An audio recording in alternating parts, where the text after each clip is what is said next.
So like that 2 seconds of like, it seems like there's no zombies to everyone's a zombie. I believe it now. I believe it. Just because of the reaction of the right wing to very basic COVID-19 safety measures. Bare ass minimum. It's like, you might have to put fabric in front of your face. Fabric? My word, what? You might have to social distance, like 2 meters. Oh, gross, sick. No, I must touch and lick everyone. Well, okay, don't go into crowded small areas. What? This is tyranny. Tyranny. Oppression. Here's the unpopular view, but it happens to be empirically correct. The first thing you have to do is you have to load the... Such a classic Ben Shapiro opener. Like, I'm a renegade. I'm a maverick, first off. Just so we're clear, I'm a maverick. And this is just, unfortunately, empirically correct. The data, the science, the facts, the figures. Like, facts don't care about your feelings. This is the mathematically proven quotient a priori knowledge by a maverick to drop on you.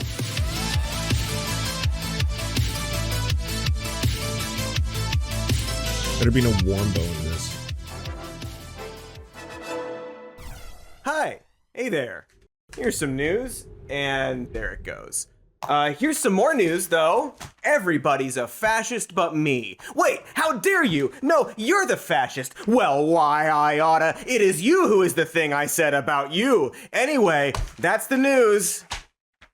But some more specifically news. During a time of ineffective liberal governance and a growing crisis of capitalism, wealth inequality, perpetual war, and the notion of a rising social revolution, a charismatic to enough people grievance peddler, liar, and right-wing demagogue rode a wave of reactionary, social Darwinist, anti-elite, anti-communist, Pelengenetic ultra-nationalism, and via uneasy alliance with conservatives and not the most amount of votes, attempted a manipulation and preservation of capitalism and dictatorship against the left amidst popular enthusiasm. The strong man so-and-so used selective populism and newspeak to appeal to social frustration, anti-intellectualism. Oh, wow, when you lay it all out like this, yeah, actually. Militarism, machismo, conspiracies, and a contempt for the weak. His enemies are weak and strong. He and his followers made an attempt to violently overthrow democracy. And in this particular instance of this kind of thing happening, it failed. Because it was, in a word, silly. And it didn't quite have the deliberation and organization of organization other, is the key word. Yes. No Again, organization. The word of the day is fascism. Do we have a graphic? No. Okay, well, can we do like a full screen bumper to hide a cut? It's an oft debated word, fascism, to the point that to some people it just means things I don't like, everyone I don't like is Hitler, etc. But the word does have a meaning. Historians write about it. It's in the dictionary right after fasciolopsiasis, a fluke-borne disease that gives you diarrhea and is somehow not the worst neighbor of the two words. There isn't necessarily a consensus of what fascism is exactly, but there is quite a bit of overlap. You can't necessarily say, part of the definition of fascism is being anti-trans, but you can point out that anti-trans sentiment seems to lead to fascist ideology and has a lot of fascist support, and that the first book burning by the Nazis was the destruction of research on transsexualism. Fascism tends to have a charismatic, strongman leader to coalesce around and exemplify, but a charismatic leader can just be like an elected person who doesn't do fascism. There are inconsistencies and contradictions within fascism. There are political policies and cultural attitudes. There's what fascists say and what fascists do, which are often different. There's the expulsion of an inner threat, the view of nation as organism, the expansion outward. There's the political system in place at the time fascism develops. There are inconsistent economics because any economic choice is valid if it serves the preservation of the nation. There's the anti-democratic nature of its ideology and its gain of power. It's actually a lot of things, and some are more important to the definition than others, which is why there are so many definitions. Long, some very short, some too simple, some too detailed. Some are just a popular meme list of bad things about George W. Bush by a former Xerox executive. Some are conservative pundits who want to say, well, actually, the libs are the fascists, or that the left are the real fascists, despite fascism being a movement in uneasy alliance with conservatives against the left, and despite adopting some socialist language Quote, once in power, fascist regimes banned strikes, dissolved independent labor unions, Yes. lowered wage earners' purchasing Yes. power, and showered money on armaments industries to the immense satisfaction. By the way, similar to what's happening in Italy, like one of the first acts that the fucking Mussolini Jr. Put into power was that she was like, a lot of the compensation that was going to benefit workers, we're going to cancel that. I was like, oh yeah, what a surprise. Yeah, okay, neat. Faction of employers. A lot of stuff going on, definition-wise, is my point. But more or less, you can find solid definitions from folks like girl boss Robert Mussolini. Paxton, Mussolina. Roger Griffin, Yeah, Mussolina. Umberto Eco, and most communists. But anyway, after Donald Trump did all that stuff I mentioned earlier, the current president, Joe Biden, offhandedly was like, yeah, it's fascism a little bit. Specifically, he said, what we're seeing now is either the beginning or the death knell of an extreme MAGA philosophy. Are you doing an Obama? Is this Cody? This might be my first time hearing Cody's Obama. It's not just Trump, it's the entire philosophy that underpins the, I'm gonna say something, it's like semi-fascism. Excellent impression of Joe Biden. Now, to be clear, Flawless. This is true. Not all Republicans, but some of them. Hardcore MAGA types. You know, Omega Extreme Supreme MAGA Trumpists. Piss peeps. Poopy pooper Donald Frumpus and his peepy dumpy doo-doos. Whatever you want to call them. Some of them. But we'll get to that. The point is that when Biden said Trump is a semi-fascist, everyone freaked out, undiped their butts, and laid a gooey turd about how Joey Brigadoon called your gammy and all plumbers Nazis. And then he gave a speech to address it and talk about the threat to democracy that Trump and his movement pose, on account of wanting to overthrow the election and trying to do that. You know, that thing that happened. Incidentally, in our video series about fascism, we recognize that one of our sources, historian Robert Paxton, did not, at the time, necessarily think that Trump was the figurehead of a fascist movement. January 6th changed that for him, and he wrote a piece explaining, oh yeah, right, of course, it's fascism. It may be silly fascism, but it has all of the qualities necessary to consider the word. So kudos to us for our journalistic integrity in acknowledging that in that video series, and kudos to our journalistic ratitude for being correct about it. Another criticism of Trump's fasciness, or lack thereof, was that while he did do a lot of right-wing demagoguery, one necessary element of fascism is a sort of constant internal enemy that must be expelled from society in one way or another. One could argue that he was doing that with immigrants and Muslims, though he wasn't always full-throated or explicit about it. And he was more focused on the keep more of them out aspect of it. Of course, here he is these days. We will defend our Constitution, we will defend the Second Amendment, and we will proudly uphold the Judeo-Christian values and principles of our nation's founding. We will restore patriotic education to our schools, and we will teach our children to love Why does he their stand country, like that? honor our history, and to always respect our I can't even try to do it if I American want to. flag. Always respect our How flag. do you angle yourself like that? Despite great outside seems very dangers, uncomfortable. our biggest threat remains the sick, sinister, Like, I wouldn't and give a speech evil like this. people from within our country. You know who I'm talking about. You see them all the time. But no matter how big or powerful the corrupt radical left Democrats it's really that we are uncomfortable on your fighting neck. against may be, you must never forget, this nation does not belong to them. This nation belongs Even if you're leaning to on the you. podium, that's not a who good it way to give a belongs speech. to. Like, This is your that hurts home. too.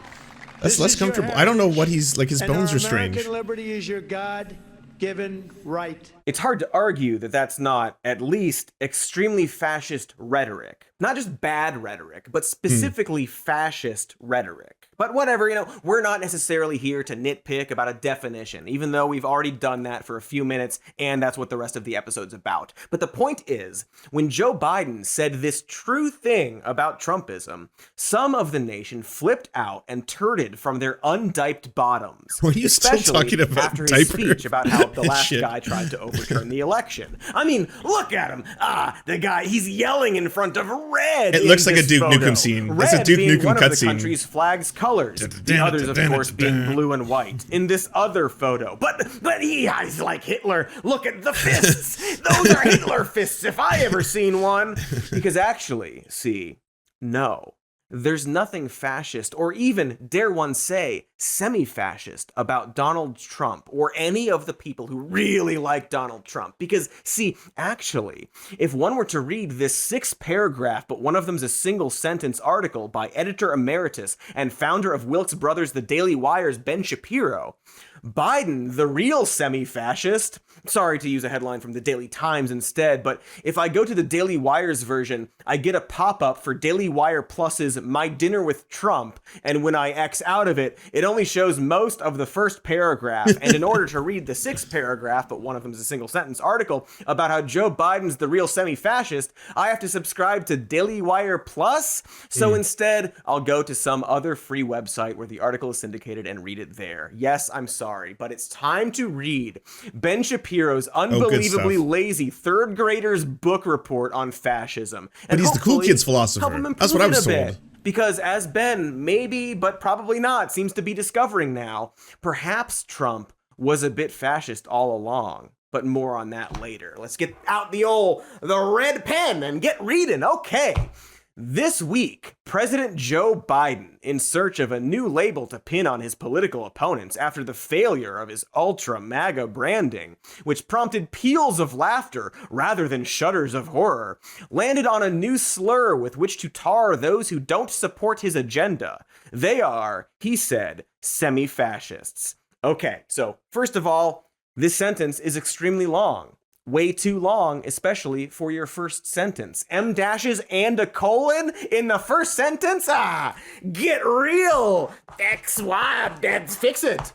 But anyway, it's important to note that when Ben says those who don't support Biden's agenda, that's very obviously not who Joe Biden's talking about. Joe Manchin doesn't support his agenda. He's not calling Joe Manchin semi-fascist. He's not calling Marco Rubio a semi-fascist.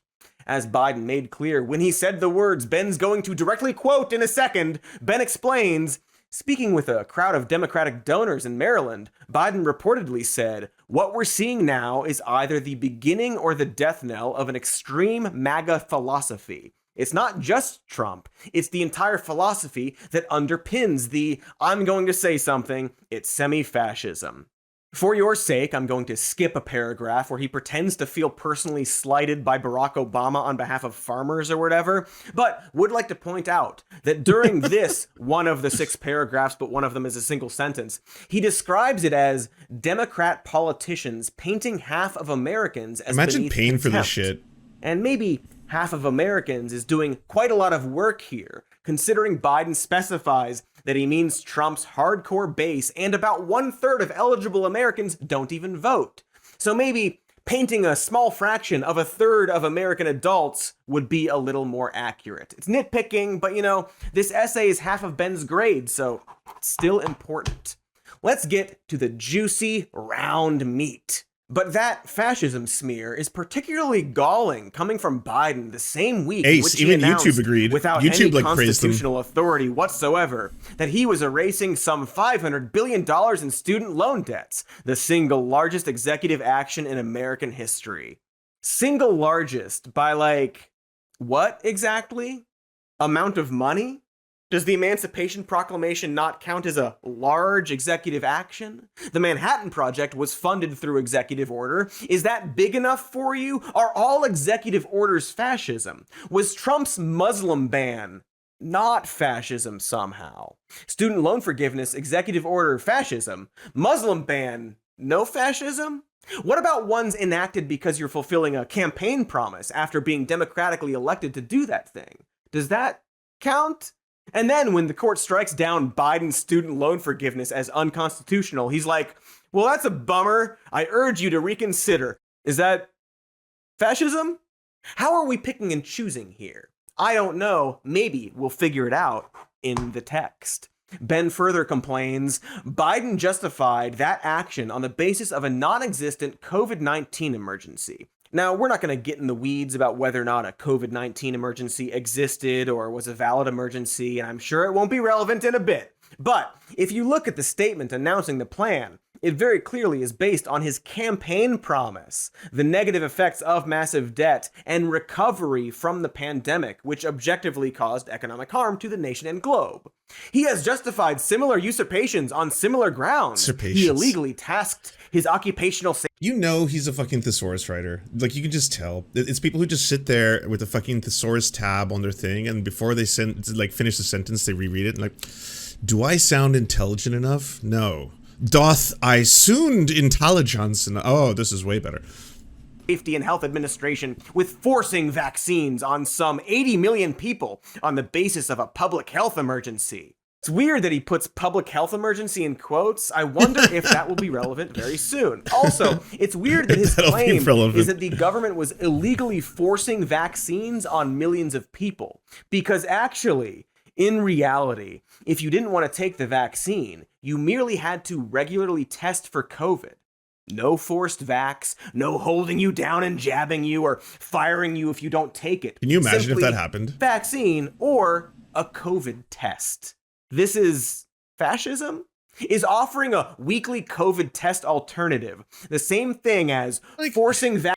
People were comparing it to the Holocaust. Like, people, like, I went to fucking the anti-vax rallies in Vancouver to troll them. There were people screaming that this was apartheid. Like, two-tier system, we live in a triage, fucking this is apartheid, blah, blah, blah. I can't see my sick grandmother. They won't let me in the room. And it's like, yeah, well, I mean, they're probably saving her life. You run in there, you're like, grandma, apartheid is upon us. Vaccines on some 80 million people, Ben? Is it? And is it even ideologically fascist to enact public safety measures to protect the most vulnerable people in society? You could maybe use the word authoritarian for some practices if you feel like they go too far, like take a COVID test, but authoritarianism isn't fascism, although fascism is authoritarian. In fact, a fascist viewpoint might be to simply let the weak die in order to save the nation and keep the economy going. Let the powerful survive. Let nature do its thing to keep the nation strong. And here's some more, in fact. You know what's funny? How fast that ramped up. I'm just trying to think of the timeline because I was analyzing media as a job back then. How fast it went from the mask is itchy, I don't like it. It's like, okay, well, social distance. I don't want to do that. I need to stand face to face with people. It's okay, well, maybe just avoid crowded areas. I know, I gravitate towards them. I must be in crowds. And it's like, all right, well, the grandma has to go. I'm sorry, we're just going to shut down society for our grandparents? No, their sacrifice will be noble and quick and swift and should happen immediately. Please. Hitler opposed vaccination for conquered and imprisoned populations so they would die faster. Anyway, he, Biden, used his Centers for Disease Control and Prevention to try to propagate an eviction moratorium on the same basis. Propagate seems like the wrong word here. Perpetuate, maybe? In fairness, it's not like Ben is a professional writer, so it's an easy mistake. Because actually, Trump started the eviction moratorium. He did it. With an executive order. Oh well. He bragged in July that he will reshape the American economy on his own if Congress doesn't act in order to forestall a supposed climate change emergency. Once again, he put some kind of emergency in quotes. What the hell is that about? He continues, if we're talking about semi-fascism, this stuff qualifies. That was the one sentence paragraph, by the way. Okay, so, counterpoint. No, it doesn't. Right? I remember at the beginning of the pandemic, we're calling it the boomer remover. Like, god damn, so many people were so fast just to throw grandma under the bus. And I was like, well, it's not just grandma, by the way. You should know that disproportionately frontline workers, they happen to be black, indigenous, Latin, that kind of stuff. So, I mean, this is turning out to be some kind of weird. How tolerant are you all of eugenics? Like, really? Like, I mean, what were the stats out of the UK? It was something outrageous. Like 60% almost of people who were dying from COVID had disabilities. And then it was like, wow. So that's just, it's like, we don't want to have to do this anymore. No, heaven forbid. I'm not putting a mask on, darling. No, they're itchy, they're strange. I have trouble breathing. Am I to have trouble breathing every now and then just because your grandmother wants to live another 12 years? No, shameless. No, she must perish for me and my pleasures. My twisted pleasures. Maybe it does. He's not really done any work on explaining what fascism even is to him.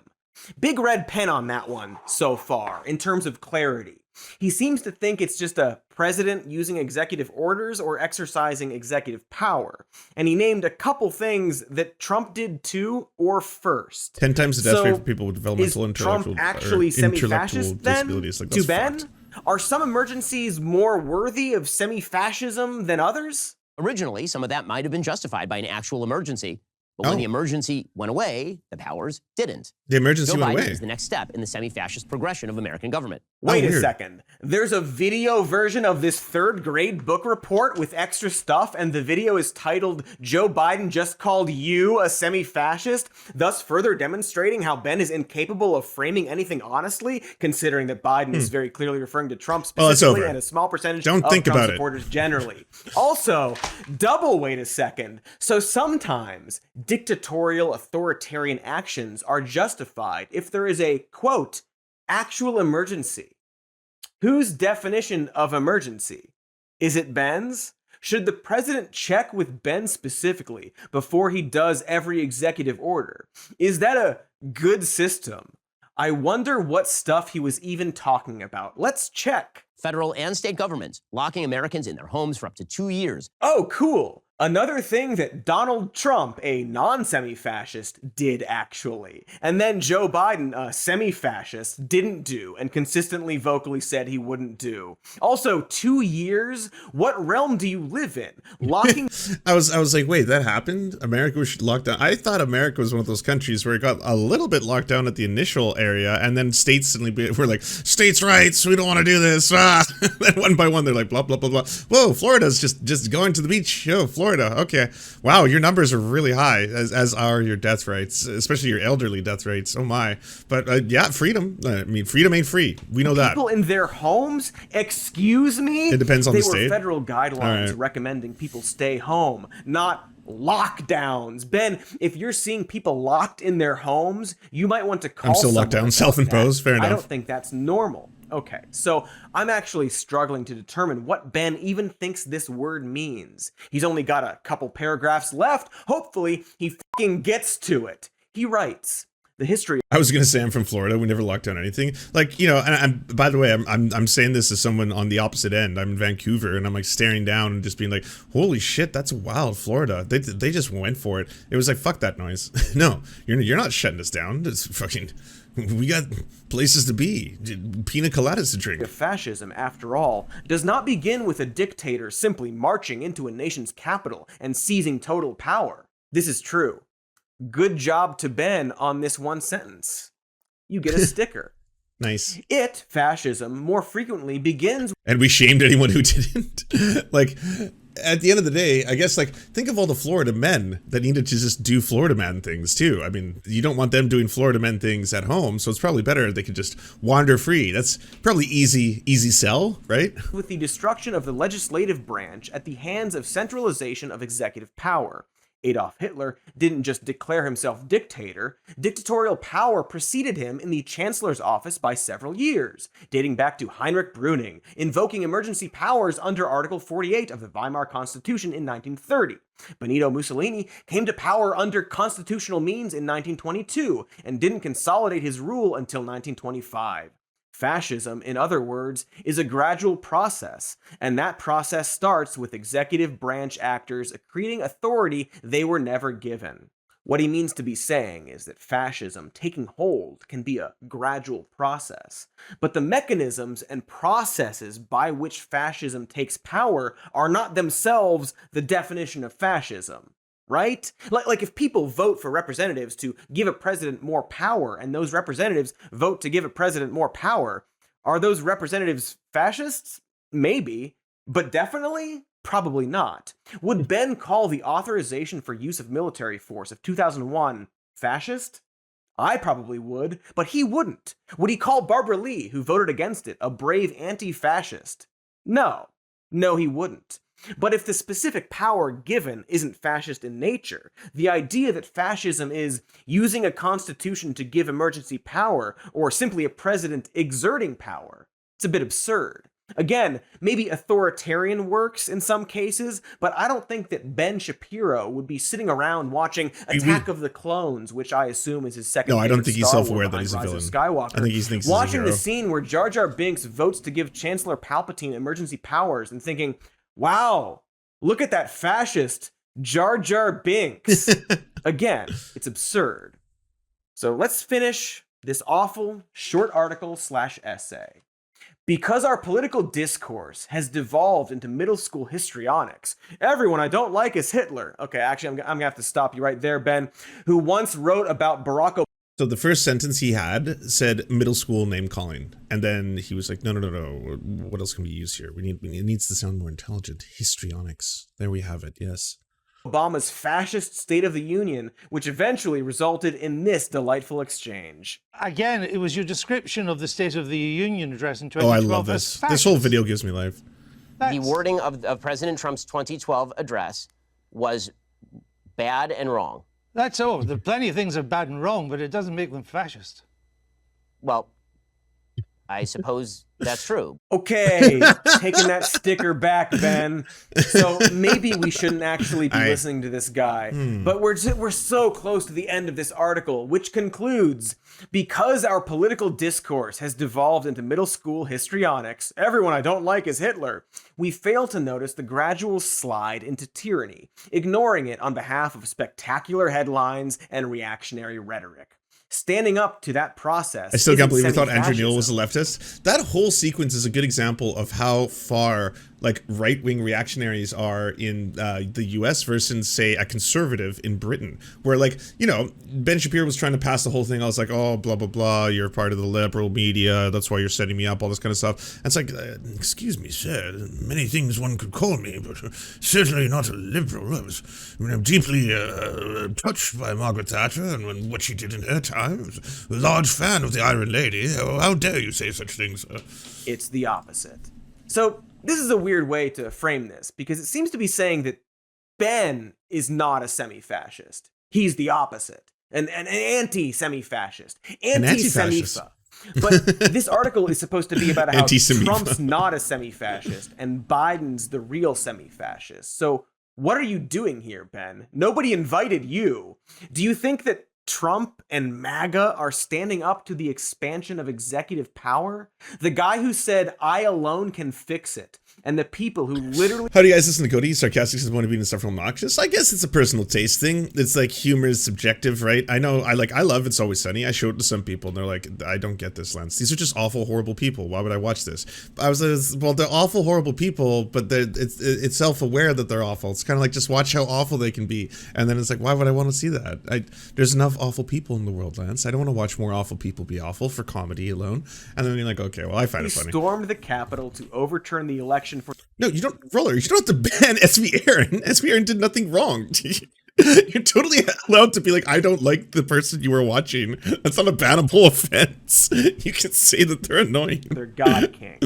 They're concerned about overreaching executive power. No, he's inserting himself. Account created 4 minutes ago. So that doesn't change. That's not a bannable offense. They weren't being racist. They weren't being transphobic. Check minus. They were just like, I don't like this show. On his bad essay. Poor job. My main note is that Ben doesn't bother explaining why Trump or hardcore Trumpists aren't fascist. He never addresses the actual argument or claim. Doesn't even make the attempt. It was a ban offense. He just goes straight to, I'll trust the mods. Actually, you instead, you see. Followed by a bunch of stuff that Trump did, incidentally. So if we fail to answer what fascism is to Ben in this particular article, I guess we need to now ask, what does he think? Yeah, I gotta support the mods after in all their moderation. Ads.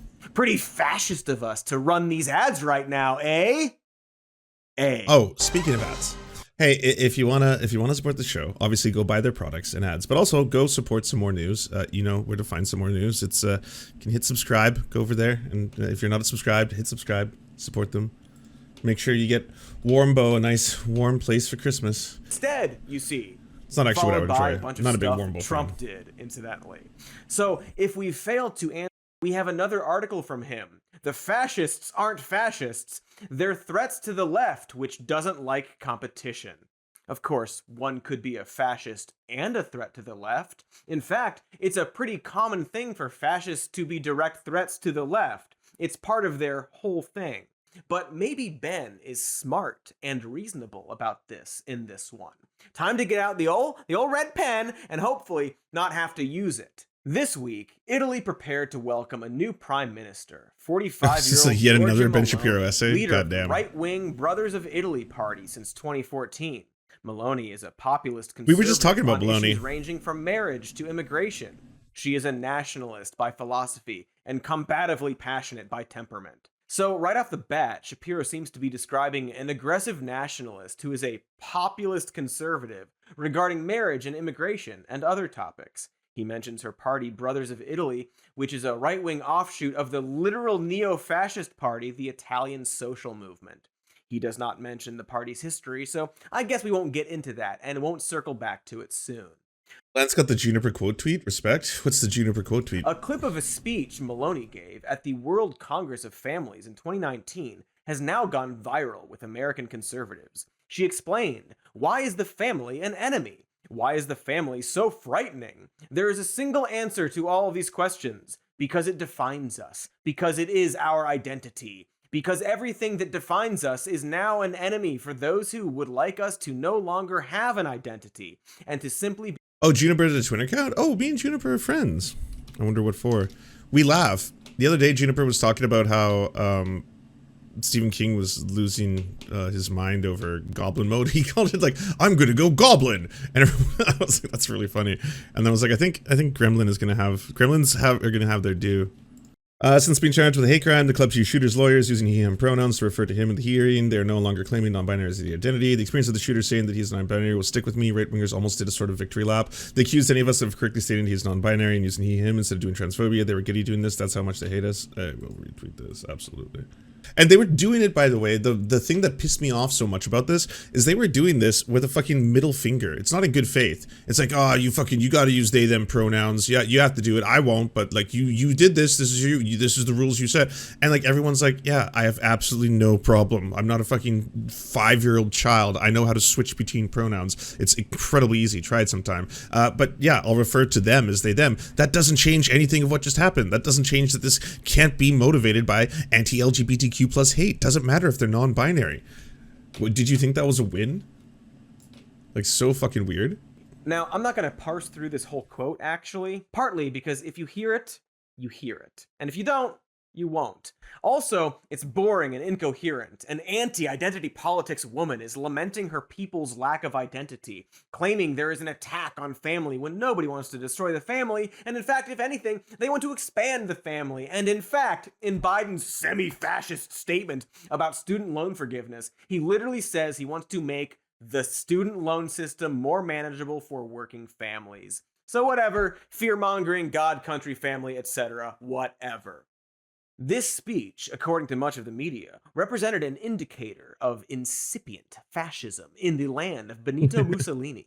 Never mind that former Italian Prime Minister Matteo Renzi scoffed at such a notion, calling the risk of fascism absolutely fake news. Appeal to authority, not an argument. Kabam! You just got faxed and logicked. Actually, The Intercept promptly called Meloni the latest fascist womanhood icon. it's new as of a couple hours Sean ago. Farour of the Washington Post railed that she's set to be her country's most ultra-nationalist premier since fascist dictator Benito Mussolini. Seems true so far. The Brothers of Italy unquestionably has a history founded in neo-fascism, has ties to the far right, has had members praise Mussolini. One of them is literally a Mussolini. They're explicitly pro-natalist and want to boost the birth rate among Italians to stop ethnic substitution. They wax nostalgic about fascism and fascist memorabilia and more. You don't have to be out there saying, "We're fascist," to hear similarities and at least raise an eyebrow.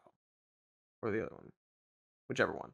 But according to Shapiro, this is absurd, to the point that he still doesn't define the word fascism, and doesn't even attempt to explain why she shares no link to the word. He merely scoffs at the idea that people are saying this. Then, Meloni is merely the latest recipient of such treatment internationally. In Sweden, the new government, supported by the right-wing Sweden Democrats, is already being touted as proto-fascist thanks to the origins of the SD.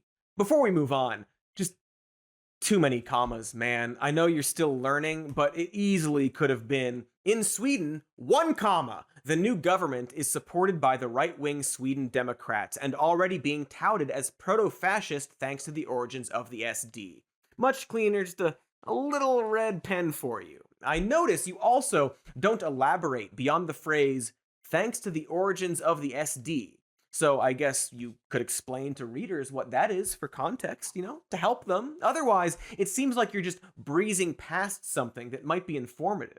For example, just literally reading off the Wikipedia, the Sweden Democrats were founded in 1988. The Sweden Democrats originally had its roots in Swedish fascism as well as white nationalism, but began distancing itself from its past during the late 1990s and early 2000s. The only reason in Europe that we're not more afraid of the situation as Italy is the fact that Italian governments usually don't last that long, but people can keep coming back. What was with Berlusconi? It just seemed like every single week it's like, oh, huge corruption trial. Oh, he may be a pedophile. Oh yeah, he may have slept with a 16-year-old. Blah, blah, blah. Yes, he was having these parties. He called them Unga Bunga parties. It just goes on and on and on. And then it's like, but he just got reelected. I'm like, wait, what the fuck? He got reelected? How did he get reelected? What does it take?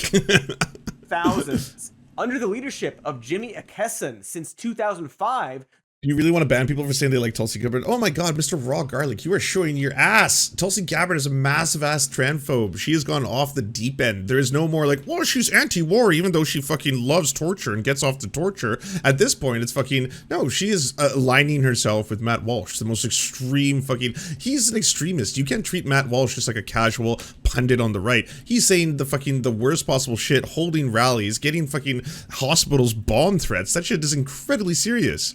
She's anti-war and anti-American imperialism. Wow, she has wrought your mind. There is nothing left. There is but a husk. There's nothing even to build on here. The SD underwent a process of reform by expelling hardline members and moderating its platform. Today, the Sweden Democrats officially reject both fascism and Nazism on their platform.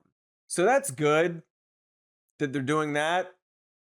But, like, maybe they're being touted as proto-fascist because they were explicitly fascist like 17 years ago, literally the year Batman Begins came out, or if you prefer, Blood Rain. One of No, I'll go with Batman Begins. Also, like, can y'all get over with this myth? I'm serious. Like, if you're still hate watching me, the Tulsi Gabbard, even the, like, we'll take the transphobia out of the equation, sure. The Tulsi Gabbard is anti-US imperialism. Did you notice how she just disappeared and then was like, I was in a random country in Africa serving an extended, like, tour where I was trying to help them with blah, blah, blah. What was going on there? I wonder, kind of a strange thing. Has she been on camera before saying that she likes enhanced interrogation techniques? That's fucked up. That's torture. That's reference to torture. That's the fucking, the new claim that America's military was trying to cover up and be like, oh, well, no, we're not actually torturing people in Abu Ghraib. We're doing enhanced interrogation techniques where we stack human beings on top of each other, electrocute them, make them eat their own feces, and then waterboard them. You know, enhanced interrogation techniques. Fuck that noise. Tulsi Gabbard, how did she fool so many people? The entire Jimmy Dore crowd was just like, she's like, yes, we should end the military-industrial complex. And wow, because you said that out loud, you have confused that with she does not serve U.S. imperial interests, of which she absolutely fucking does. Not only was she part of the military, in which she would have had to have done that as a command, as in like, do this for us, but after the fact, she wasn't like, I condemn the U.S. military. She's like, I condemn the U.S. military-industrial complex. But, you know, these things are one and the same. You should definitely listen to this as some form, like, she supported Narendra Modi. Why am I entertaining this? There is no good faith about this shit, you fucking scumbag. Like, god damn it. Let's talk about how the Democrats are the party of slavery and Lincoln was a Republican and the Southern strategy doesn't exist. You're going with the idea that it's absurd to call a party fascist when they started moderating their admittedly fascist platform 17 years ago? Though to be fair, maybe Ben's upset at the term proto. You know, after all, they're not really proto-fascist. They're by definition. I still can't believe this Tulsi stands. Yeah, no, at this point it's just like you're fine to, like, you know, sit back and enjoy the entire fucking so far. But back to the man. In Hungary, Prime Minister Viktor Orban has been treated as a knockoff of Vladimir Putin, despite the fact... Sorry, Lance. No, Roller Dragon, I apologize. At first we were like, oh, yeah, I'm banning this person. I was like, oh, I thought you were just banning him because he thought Cody was annoying. You're like, no, Banivade. I was like, oh, okay. And I was like, oh, okay. Trust in the mods. Hey, the lesson between all of this, everyone, is you must trust your mods. And the mods are usually very generous. They let me play with the chuds for a while until the chuds just like chud out. And chuds have learned. The chuds used to drop on my stream and they would do this thing where they would just be like, Trump, fucking 2024, enjoy the lib tears. I'm like, I'm not a lib. You're, oh my God, you don't even know what you did. Like, fucking, and they get roasted so fast. So then they started getting a little bit more crafty. Like, haha, comrades, what do you all think about building pipe bombs? And everyone's like, oh, hey, Fed, I see you fucking, yeah, real good cover. And then they were, after that, they were like, well, I just want to ask some questions in good faith because you said you're allowed to ask questions in good faith. And it's like, okay, cool, what's your question? It's like, why is Lady Cock so large and delicious? And you're like, this, okay, we see you all for who you are. This is fucking ridiculous. It takes like, can none of you hold it in? It's like you bust within fucking seconds. You can't even enjoy the game. It's just like, oh God, I think I annoyed him, I'm soying out again. With a bare I got a reaction. 52.52% of the vote, increasing his vote share from 47.89% in 2018 and weird point to rejoin the stream. Yeah, in 2014. True. Okay, first of all, we just did a whole video about Orban. Check it out with the clickies. It's all about how, well, we didn't know it at the time, but it's apparently all about how Ben is very wrong about this. But also, I don't actually know what the point is here about the vote share. He only won with a bare majority, whereas Putin regularly wins by a greater margin because he's a dictator. But also, the Nazi party never even won a majority vote. Is he just saying that only kind of winning an election means you can't be a fascist? This is seemingly a nonsensical I think you're giving him a lot of credit. Also, if he's saying that Orban isn't a Putin knockoff because he won with 52.52% of the vote, does he care that in 2000, Putin won with a bare majority of about 53% of the vote? Is that about 0.48% the now a dictator range? What is his point about the percentage is my point. Also, Orban has described his desired governance as illiberal democracy and has, of course, praised Putin. So, I don't know, maybe the comparison is apt. You know, I'm just gonna actually cross out that Orban sentence in this bad essay. Polish Deputy Prime Minister Jarosław Kaczynski, leader of the Law and Justice Party, has been treated similarly. Okay, so there's actually no argument even offered here as to why this guy isn't a fascist or illiberal or anti-democratic or whatever. So I'm just going to assume it's going to be extremely easy to, okay, yeah, it's right here. So at one point, opposition members called for an EU investigation into the new Polish government's actions, and Kaczynski accused them of being Poles of the worst sort and having traitorous genes. So, not great. Little fascist. But also, the Law and Justice Party that Ben refers to here, along with Kaczynski, have long discussed how since 1989, Poland's institutions and culture have been overrun by post-communist elites who must be purged because all of Poland's social and economic woes stem from that. Law and Justice also claims to be the only legitimate representative of the people's interests, on the basis that they are the only ones fighting this so-called system and the constitutional order that they argue preserves its dominance. Kaczynski has long criticized what he describes as legal impossibilism, the notion that it is impossible for a democratically elected Polish government to fulfill the nation's will because of the checks and balances imposed on it by the Polish constitution. Indeed, their 2010 draft of a new constitution not only eroded the principle of checks and balances by concentrating power in the hands of the president, but also eliminated the current constitution's protections against discrimination. Yeah, hold on. Get you some Chico. Can't stop blocking him. And the word fascism's over Chico. Oh, there you go. Look at that coil. He's like a little croissant. And again, every time I see him sleeping like super soundly, I'm like, if I could bottle and sell whatever it is that makes dogs sleep as comfortable as they are. When they're comfortable, by the way, there's like, it's kind of cute. They do this thing where they'll stare at you. If you're in the kitchen, they're on the couch, and they'll just be like staring at you while they're lying down. And at first I was always just like, does he want food? What's going on here? And then my partner was like, no, he's like, they do that because they feel safe and when they see you, and then it like helps them fall asleep. I was like, what? Oh God. And then you read some other things like, yeah, they can sometimes sense your emotions, and they'll like almost like sync up with you and like your heartbeat and stuff like that, and your breathing when they feel that you're in danger and stuff. Oh God. Oh damn. That's too much. That's too much. That's too wholesome. Article 32, and supporting freedom of the press, Article 14, among other things. Considering everything we've read from Ben about how Biden is the real fascist for doing executive orders, they're so cute. Do we even have to wonder Meanwhile, my what cat he just would wants to say bite about me. Biden if Joe said that our institutions were infected by his political enemies, and that he alone When they represents look at you, the they will of release the people, oxytocin? that Oh, he can't nice. do anything Sound like a to drug fulfill dealer, that will just by because of existing. the Constitution, and then proposed a new constitution that gave him more power. No, we don't. Anyway, poor Law and Justice Party being called fascist like that. Ben continues in regards to all these very pro-democracy, nice leaders being smeared as fascist. So have Brazilian President Jair Bolsonaro, Oh my God, this currently is hitting trailing all the in hits. polls to socialistic former President Luiz Socialistic. Inácio Lula da Silva, and former and probable future Israeli Prime Minister Benjamin Netanyahu. And since Ben doesn't bother explaining why they're not semi-fascist, I guess we won't bother explaining why they are.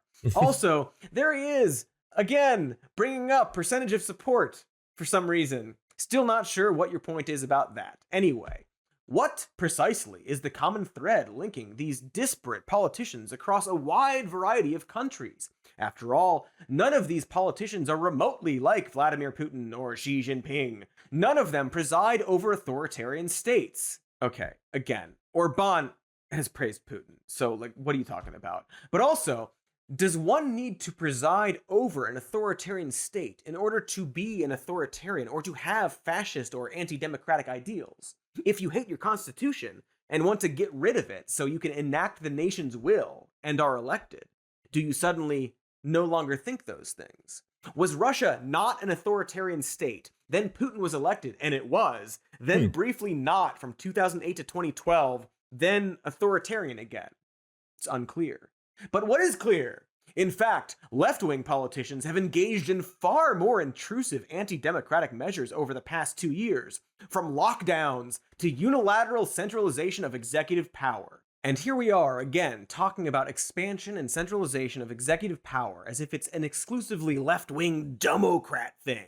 And Ben, again, Trump did the lockdowns, which again were just federal guidelines, but he did it. It was him using his little mouth and hands during his presidency. Or do you mean the brief stay-at-home orders some states issued, like Republican Governor Mike DeWine? In fact, Ben, in 2020, Viktor Orban, the guy who only got 52-point-something% of the vote, also imposed lockdowns and curfews and literally ruled by decree. Sorry, I'm still just trying to get a sense of what any words mean and how they are applied and when they mean different things. So let's get to the actual claim. What, to Ben, is not fascist? The common thread is precisely the themes embraced by Maloney: national pride and rejection of left-wing social values. The radical anti-traditionalism of the postmodernist left, combined with the social apathy of centrists, has led to a serious international backlash. That backlash takes the form of a resurgent recognition that basic roles within societies must be protected, and that failure to do so is tantamount to national suicide. So, what he's describing is nationalist, aggressive protection and promotion of natural or basic hierarchies that are under attack because of a rising left and weak centrist governance. A necessary backlash in order to save the nation, an organism apparently, from suicide. Paxton might have described some of this as fascist contempt for the soft, complacent, compromising center was absolute, though fascist parties actively seeking power would need to make common cause with centrist elites against their That's really funny to hear people hating centrists, not from a leftist perspective, but from a fascist perspective, because leftists hate centrists too. So I was like, are you bragging about being a centrist? That's so embarrassing. What, you are status quo, the human? That's shameless. So what, when people people are just like beating black people in the street, you're like, well, I don't take a position on this strongly in one direction or the other. I'm not going to condemn these actions or support them. I'm basically just going to be in the center, enlightened, as all people should be. It's like, okay, well, fucking, you're just a coward. You're just broadcasting you're a coward. You won't take a strong position in one way or another. You are not looking to oppress, and you aren't just going to ignore the oppression of others. Like, well, it's not on this side of the aisle yet. Common enemies on the left. Ben truly exemplifies the conservative collaborators in Paxton's assessment of the conditions leading to the rise of fascism. A deadlock of constitutional government, produced in part by the polarization that the fascists abetted. Conservative leaders who felt threatened by the loss of their capacity to keep the population under control at a moment of massive popular mobilization. An advancing left, and conservative leaders who refused to work with— I can't get over the illusion that leftists would be anti-democratic. Like, that's how fascism, democratic, how their brains work. Yeah, no, it's nuts. It's like, we are trying to expand freedom. I want you to have more freedom. I fucking love freedom. I want to expand freedom into the workplace. I don't think that there should be a dictatorship in that position. I don't think there should be a small amount of people, boards, CEOs, and then really rich investors coming from outside, influencing aspects of how they conduct business that is probably going to be really shitty for you, the workers. And that's where you spend half of your life, right? What, 8-9 hours a day, every single day? You wake up, you go to work, you get done with work, and then you try to distract yourself from how shitty work was, if you're lucky. You might work a second job. You might have to clock out, then jump into a car, then do Uber for a couple hours just to kind of make those extra ends meet, because work doesn't really pay you very well and your health insurance kind of sucks and it's dependent on your job, and that's all really, really shitty and sucks. So yeah, I want to expand freedom. That left, and who felt unable to continue to govern against the left without further reinforcement. But I digress. Ben continues, and it is precisely that backlash that many in the media find so disquieting. To them, traditional roles are themselves fascist institutions. Those who promote such roles suggest that human happiness can't be found in atomistic individualism, supplemented by collective social welfare schemes, or as Paxton might write, fascist scorn for slack bourgeois individualism. And so true freedom requires that those like Maloney be fought. Unfortunately for the left, anti-traditionalism is the privilege of the frivolous. And after the failure of totalitarian COVID-19 policy, Trump's or Bond's, who can say? The collapse of green utopianism and the decay of societal— Okay, so, you know, in zombie movies, how, like, it's just all of a sudden, it kind of just seems like there's that eeriness before. You might see a newspaper, like, slowly move in the background. You'll see a TV fuzz a couple times. There are reports of shit like that, and then out of nowhere, it's just like everything suddenly is the apocalypse. And you're like, well, that's kind of silly. It would take a while for this to spread. It wouldn't suddenly just be like, you know, World War Z, where it's just like, blah, blah, blah, like people just running out over. Like, everyone wouldn't just turn instantaneously. There would be measures and policies put in place as soon as we detected there was a virus, and we saw that it spread, and that people were turning into these creatures that were very violent. We would be able to put in procedures in place to be able to prevent and stop it expanding that rapidly. And the answer was no. No, they were actually totally on point. Everything would crumble immediately. Half of the fucking population of the United States wouldn't believe it was a real thing until they were literally dead or a zombie. One of the two. They would be like, oh, the liberal media is trying to convince you that there's all these brain eaters and flesh eaters, but that's just because they believe in the Communist Manifesto, 1984, Greg Orwin. And then everyone's like, oh, so it's not a problem. That's weird, because there's like a whole bunch of people outside of my house, Tucker Carlson, and they all want to come inside and eat my brains, and they all look really angry. But no, I guess it's fucking communist conspiracy theory. All right, I'll just open the window. Blah, blah, blah. So like that little fucking 2 seconds of like, it seems like there's no zombies to everyone's a zombie. I believe it now. I believe it. Just because of the reaction of the right wing to very basic COVID-19 safety measures. Fucking bare ass minimum shit. It's like, you might have to put fabric in front of your face. Fabric? My word, what? You might have to social distance like 2 meters. Oh, gross, sick. No, I must touch and lick everyone. Well, okay, don't go into crowded small areas. What? This is tyranny! Tyranny! Oppression! Which means that Maloney and those who agree with her are only the beginning. Only the beginning. Little warning to everyone. The dead end, Very thank fun. you. Appreciate it. Put a little scared face in red pen next to a very poor grade. I came in at the weird point. I love when that happens. There's times when I'm like in the middle of some fucking rant and no one understands what I'm talking about. I was like, then that's why the fucking fleshlights will rain from the skies. And they're like, wait, what? Whoa, I jumped in at the stream. On this poorly fucking weird ass time. Clean up your room. It seems like maybe Ben doesn't know what he wants to say. It's more about his feelings. He gives examples of what he thinks is semi-fascist, but those apply to many of the people he vehemently claims aren't even close to fascist. He gives examples of what he thinks isn't fascism, but he uses the words historians use to describe fascism. So what's going on here? Why can't Ben define this word or consistently apply it? Well, there's a reason. But first, we need to go back to when he actually did attempt to actually define it. Let's define a few terms. First of all, fascist intellectual thuggery. Let's start with fascism. What exactly is Fascist fascism? Well, intellectual this is a term that thuggery? gets thrown around a lot by people who have never read a book. Which books, Ben? Okay, so we can now finally get to what he claims is the definition. But first, a second ad for a few seconds. Everyone go do the Cody Shody. Go subscribe to Cody. He's got a Shody. It's about Cody. You'll like it. If you're watching this, you probably already know. It's a fascist tactic, but it's not only a fascist tactic. Monarchies and feudalism use violence to enforce their ideology. Republics use violence to enforce laws. Violence as a tactic is not fascism.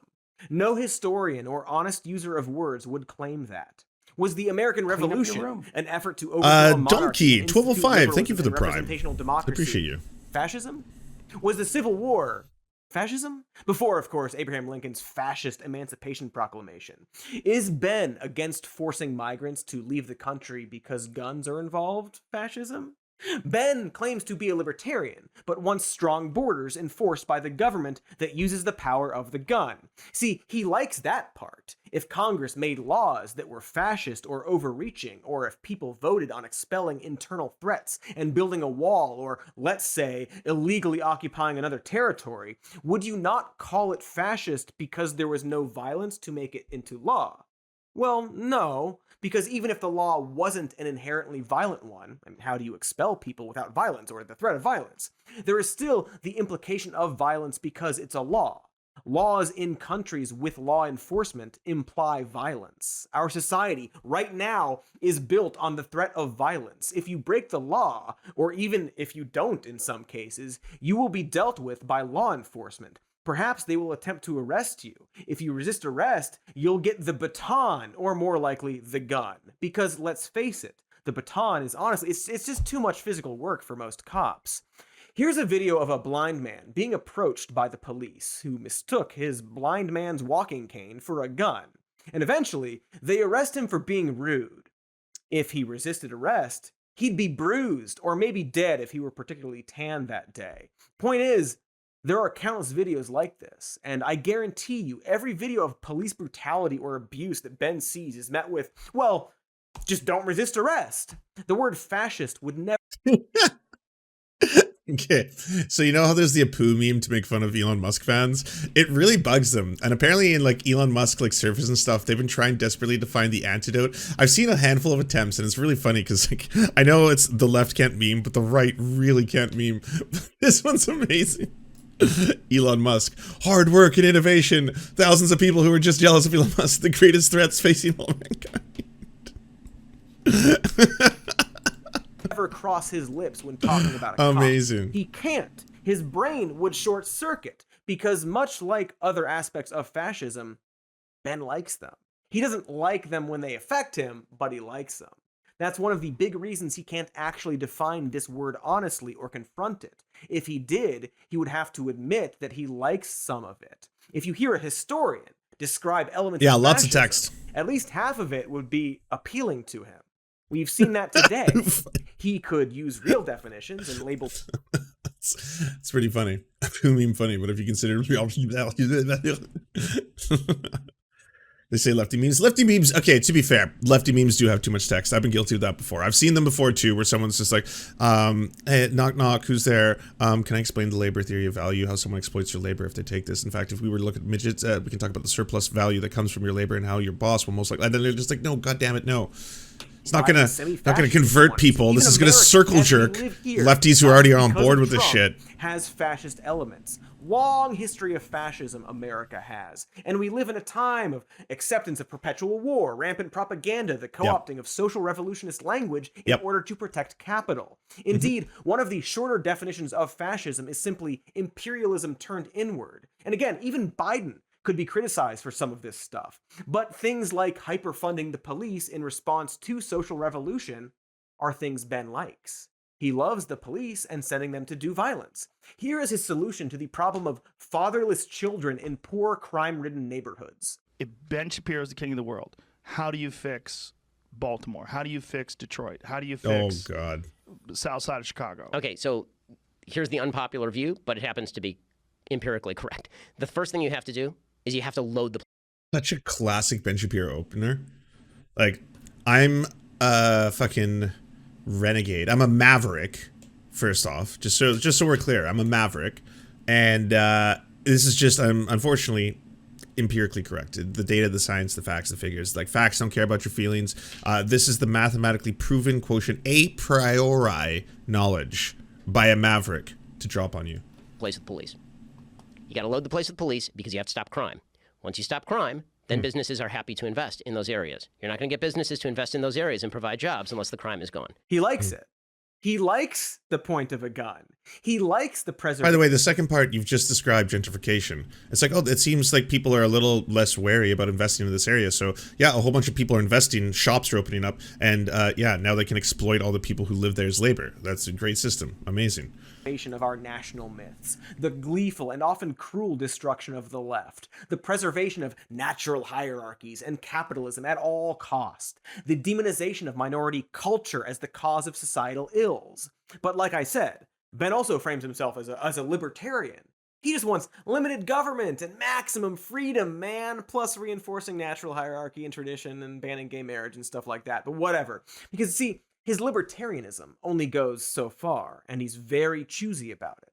Here is a fantastic clip that Ben is not in, from a libertarian debate back in 2016, arguing over whether the government should require driver's licenses. Should someone have to have a government-issued license to drive a car? Hell no. What's next? Requiring a license to make toast in your own damn toaster? I love this shit. I live for this shit. License to drive? You know, I'd like to see some competency exhibited by people before they drive. Yeah. Oh, Gary Johnson. God damn it. No, Sneck does not approve. No, shame on you. Sneck is very angry. Ooh, you have stepped on Sneck. Now, I don't think Ben would pretend to be the toaster guy. And it's safe to say that that's the dude, by the way, when asked about, you know, the situation going down, he was like, what do you think about the crisis going on in Aleppo? He's like, well, what, pray tell, is Aleppo? He thinks people should have driver's licenses. But what if someone doesn't believe that? What if they believe they should be able to just get in a car and drive faster than the speed limit? So they get in a car without a license and are caught for speeding. In talking to the police, they simply peel off because they believe they don't need a license or to listen to some cop. Sovereign citizens. Chase. The cops Freemen use of the their land. little maneuvers to stop the car. The person is apprehended. They resist. They get the fucking shit beat out of them. Maybe shot. Because again, beatings take energy. So I guess my point is, that definition of Ben's, while also inconsistent with other definitions he's given, because he just sort of says whatever's convenient at the time, is bad. It's a bad, wrong definition that no... Does that shit work? No. There's entire compilation clips of people fucking getting roasted because they're like, well, actually, I'm sorry, I don't consent. I don't respect your authority. I'm going to walk right into this courtroom. And like, no, sir, you're not allowed to do that. It's like, I'm sorry, I'm a freeman of the land. I don't consent. I don't submit. And then it's like, well, because obviously, yes, the security guard is going to electrocute you. He has no idea what gibberish you're on about. He's getting his pay. He's just going to do his job, you know? Historian would agree with. Violence is a tactic. It is a fascist tactic, but it isn't fascism. In fact, fascist violence was quite publicly happening in the streets against communists. One of their tactics was provoking violence and then using it for propaganda. CC Andy no. But it's not only his fondness for fascist elements that causes Ben to be unable to properly label it. Perhaps most importantly, he Wow, Baron Strauss. And hey, coming from a Baron, libertarians are just monarchists without the clout.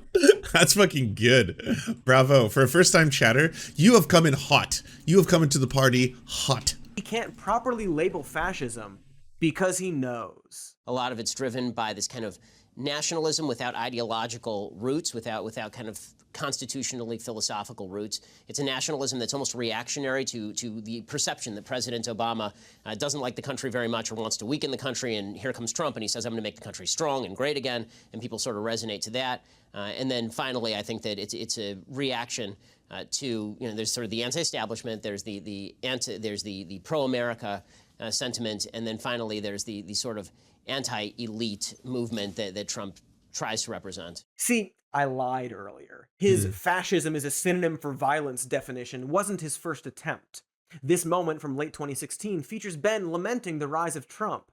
He identifies one of the main elements that drove his rise, and not in so many words, he loosely defines the beginnings of a fascist movement. It's not perfect, it's not great, but it's better than anything he has tried since. It's an honest attempt. He saw it back then. He saw what Steve Bannon was doing, who incidentally is really into Viktor Orban these days. What's that about, Ben?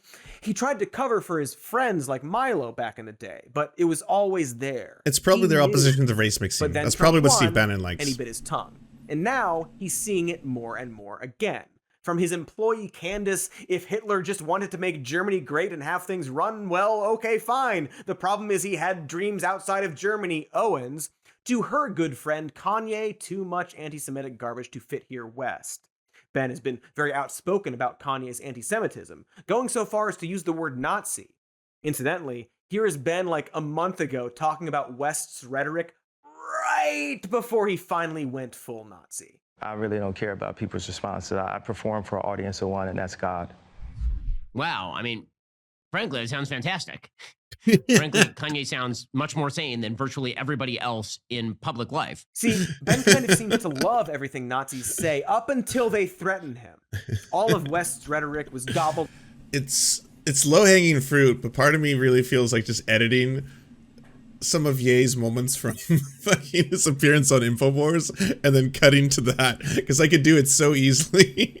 His Christian nationalism, his White Lives Matter trolling, all of it. But then he went DEFCON 3 on the Jews. And much like everything Ben deals with, he will 100% not reflect on what this means. Yeah, I might. On where he might actually be sitting. On what side he's on now.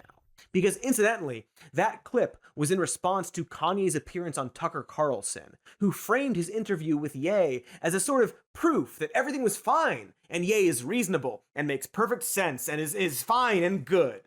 Tucker also cut several clips from that Kanye's great if you will, interview that featured explicit anti-Semitism. So, I don't know. This Tucker guy, doesn't quite seem like he's on the up and up, is what I'm saying. Ben, maybe think about that. Anyway, Kanye is now running for president with the help of, it's Ben's old friend Milo, and literal neo-Nazi and Trump fan Nick Fuentes.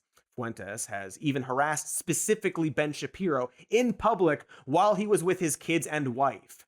Here is Fuentes speaking after the GOP got pantsed in the midterms, despite claims of a coming red wave. Abortion's popular, sodomy's popular, being gay is popular, being a feminist is popular, sex out of wedlock is popular, contraceptives it's all popular. That's not to say it's good. That's not to say I like that. Popular means the people. I mean, sex out of wedlock, if it's safe and consensual, is really fun. So it makes sense why it would be popular. It is what it is, but that's why we need dictatorship. That's unironically why we need to get rid of all that. We need to take control of the media or take control of the government and force the people to believe what we believe, or force them to play by our rules and reshape the society. Unsurprising from an obvious Nazi, of course. But here is tragically corny youth meme lord outreach director, fire plagiarist, and Trump sycophant Benny Johnson on the night. Oh, Benny's funny. I wonder if Benny runs the Left Can't Meme Twitter account, because that would be on brand. Because he does have the Left Can't Meme the show, which is basically just him laughing at memes. And every single meme that he laughs at is that 2016, the SJW face, but it's just like him be like, oh, another classic here. We got the face. face. That's the you know, the pink hair, the SJW, and you know, the Thanos snap, and then all of them are disappearing. Oh, that's funny. That's funny. That's good meme. Good meme. Midterms. What the Republican electorate wants is a strong executive who utilizes and... By the way, this was such a glorious moment. This was basically the midterm election, and Jack Pacevic, the fucking white nationalist over here, was so destroyed. He started the day being like, red wave, tidal wave, the shining, you name it, this is gonna be fucking outrageous, splash, all this kind of stuff, and then boom, this is what happens. Wields power over his enemies and then destroys his enemies and makes them grovel, makes molten salty tears flow from their faces. So he doesn't have the votes, but wants the minority party to have, in so many words, a dictator to crush his enemies. Yep. Would Ben call this fascism? Probably not, because they're on his side. Yeah. Incidentally, at Benny Johnson's side is Charlie Kirk, a claimed freedom-loving libertarian and Republican operative from Turning Point USA. And more importantly, Jack Posobiec, a fucking neo-Nazi. He has many ties to neo-Nazis over the years. Has a bunch come on, Cody. You know what happens when you say these things. People are like, wait, come on. But he's been so embraced by people like Tim Pool. He's on Tim Pool's shoulder. When Tim Pool hosts a neo-Nazi, it's not like he's done it before. A lot of times. Not like he has kind of just a rotating circle of that. But you know what? What we should do? We should get all of left Twitch and YouTube, Paul, and everything to debate this. This is what's important, rather than we do activism or anything. Let's really debate whether or not someone like Nick Fuentes or someone like Jack Pacevic should be called Nazi. Because if we don't actually get to the heart of that, it could lower the severity and the impact that such a word has for these neo-Nazis, and whether or not we should call them that. Have now deleted coded Hitler 1488 tweets and has a documented and at one point public affinity for Richard Spencer, a literal Nazi. But again, this will not give Ben pause. He will not think, well, wait, why am I suddenly surrounded by Nazis? Why am I employing a Nazi sympathizer? There's no way to tell. Ben seems to think that because conservatives say they don't like government, that they can't still believe and exemplify all other social and ideological aspects of fascism, and that they won't actually jump at the chance to have a strongman dictator enforce their minority beliefs on everyone. One day, they'll have had enough, and like former GOP candidate and current conservative pundit Jesse Kelly said on fascist propagandist Tucker Carlson's show, they'll have to elect a Hitler. Would Ben Shapiro call Jesse Kelly a semi-fascist for saying I remember that if the that. left I was goes like, too far, they're saying the it. right is going to have to elect a Hitler? I've said this before, and I'm telling you, I'm worried that I'm right. The right is going to pick a fascist within 10 to 20 years because they're not going to be the only ones on the outs. There's 60, 70 million of us. We're not a tiny minority. And if we're going to be all treated like criminals and all subject to every single law while Antifa Black Lives Matter guys go free and Hunter Biden goes free, then the right's going to take drastic measures. Probably not. Because he's a lying little twerp? Probably. Oh no, look what the left made me do! Hitler stuff! Because of the trans stuff! Now we gotta burn down the trans library. See, when Tucker Carlson starts his broadcasts with another weekend in Weimar, just another weekend in Weimar, he's not saying it looks like fascism is on the rise. He's saying the left is making me want fascism to be on the rise. Kelly said it out loud. They're all just saying it. Ben can write about how an international backlash against the left in support of nationalism and traditionalism and crushing the left for the sake of preserving natural hierarchies is good and righteous and not even semi-fascism. Then hear these Nazis say ostensibly the same thing and not bat an eye. And it's kind of sad because, again, he knew. I mean, I think that he's already hurt conservatism pretty badly. My concern is that, and one of the reasons I'm not voting for him is because I'm concerned that he hurts conservatism if he wins. If he wins, then because then you see this whole group of people who sort of follow him position to position based on loyalty to party and loyalty to him personally. That's a serious concern to me. If he loses, I think that he hurts conservatism less in some ways because there's been a repudiation of some of the things that he believes and says. Ben's concerned about Trump and these people, his loyal followers, or perhaps put a slightly different way, an extreme MAGA philosophy. It's not just Trump, it's the entire philosophy that underpins the I'm going to say something, it's semi-fascism. Thanks, Brandon. Anyway, I think that's the end of the show. Ben, if you're watching, F, first of all. You get an F. F minuses all around. In fact, put simply, your attempts at discussing fascism are bad and wrong. But also, I hope you learned something. After all, that's what whatever this was, is all about. Good night. Good morning. See you in Timid band practice. Do you enjoy the Serfs but prefer not to have to use your eyeballs? Many are saying this. Well, we've got the solution for you. It's the Serf Times in podcast form. Available on most major podcasting networks now. If you enjoy it, please consider leaving a good review and feedback because it really helps the show out, apparently, and it's free, just like the podcast. To our gods, Xander Corvus and Peyton L. Juste, we shall spend many a generations building mighty cathedrals in your honor. To our monarch, Tom Spiker, we are but your oafish jesters, here to offer you a laugh at any opportunity. To our brave knights of the Round Table, Rachel K., Izzy Solidarity, Victoria Bell, Sebastian Demel, Mark Harmon, Benji Arnie, Scary Earth Human, Tony, DM Rivera, Resident Scarecrow, Sir Nickus, Cheryl Alvarez, Ruby Kelly, Brandon, Words Greenwood, Everything Important, Hegbert Celine, Matthew Scarborough, Stellar Vision, Ariane McCarthy, Doug Cady, Daniel Sutton, Jenna Tao, Dark Puppy, Quiet One 85, Anna Loves Riley, Omni, Riley and Anna, Poodlehawk, Multimondi, Trevbot EXE, Brian Ephraim, Anthropophojack, Catherine, Ramon Acosta, Incosin, Ralph Parler, Violent Orchard, Political Puppy, La Media Panza, Todd Buckingham, and Todd La Jeunesse. We salute our valiant heroes off to fight injustice everywhere.